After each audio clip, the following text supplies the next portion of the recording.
grandi dans une famille bien normale, une famille où j'étais avec mes parents, mon père, ma mère, mon frère, ma soeur, et une vie harmonieuse, quoi. Mais il y avait une chose qui nous caractérisait, ou plutôt caractérisait ma vie de famille, c'est que souvent mon père et moi, on allait ensemble à l'église, à la messe, comme on disait dans ce temps-là.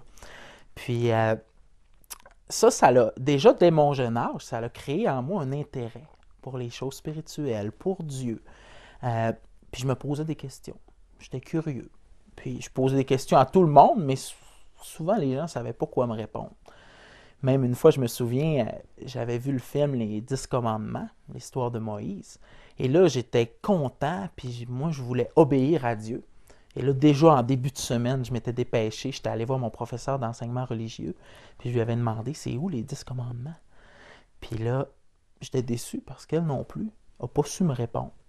Ça a été juste une semaine plus tard que j'ai su c'était où. Et là, je me dépêche, je reviens chez moi, je lis les 10 commandements. Puis je comprenais pas tout, mais je me disais, au moins j'ai une base. Je sais ce que Dieu veut pour moi. Et là, j'ai continué à grandir comme ça. Et un peu plus tard, quand je suis arrivé au secondaire, c'est là que j'ai fait une rencontre qui a vraiment été marquante pour moi. J'ai rencontré mon ami Martin. Et là, Martin et moi, c'était merveilleux. On était au début du secondaire, on avait plein de choses en commun, dont deux choses entre autres. On jouait de la guitare, puis on avait beaucoup d'acné. Donc là, c'était l'idéal pour qu'on devienne des grands amis. Donc déjà, j'ai invité Martin à venir passer une fin de semaine chez moi. Mais il y avait juste une chose que j'avais jamais su de Martin, c'est que lui connaissait beaucoup sur les choses spirituelles. Sa famille, sa mère surtout, était chrétienne et elle connaissait beaucoup la parole de Dieu. Et là, Martin arrive chez moi, mais moi, je me doute pas de ça, là. Mais quand il défait son sac à dos, il me sort une Bible. Et là, j'étais vraiment surpris. Mais là, je me suis dit, enfin, quelqu'un qui va pouvoir répondre à mes questions. Et là, j'ai commencé à le bombarder de questions.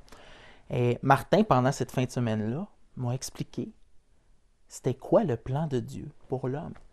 Il m'a expliqué que, en fait, nous autres, les hommes, on, on avait ce que la Bible appelle des péchés dans nos vies. On faisait plein de choses qui déplaisent à Dieu. Et Dieu, lui, d'un autre côté, est saint, il est juste, il est droit.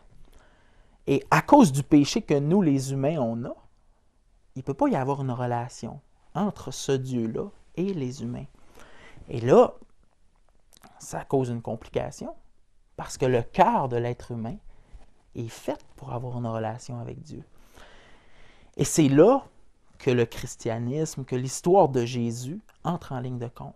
Parce que Dieu était conscient que l'homme est perdu, est dans le péché et Dieu est saint.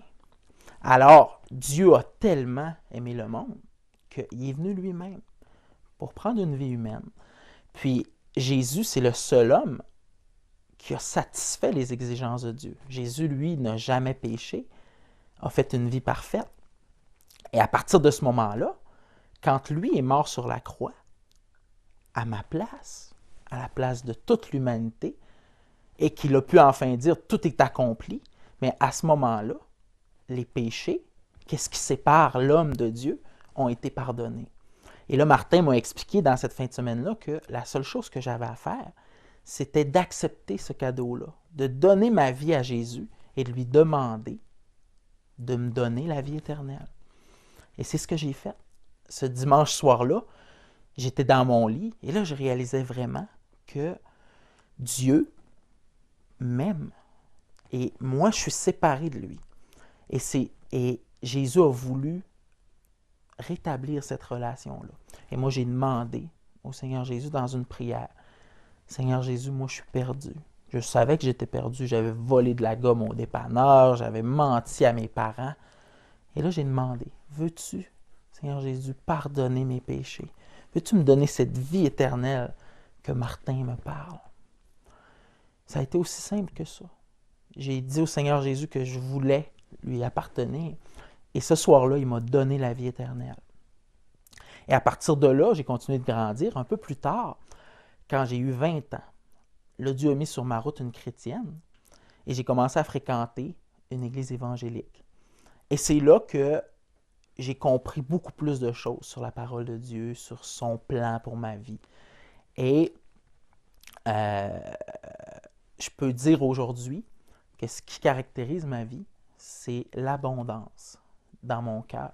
Jésus m'a donné la vie éternelle. Jésus a mis dans mon cœur un espoir que je ne pouvais pas trouver ailleurs.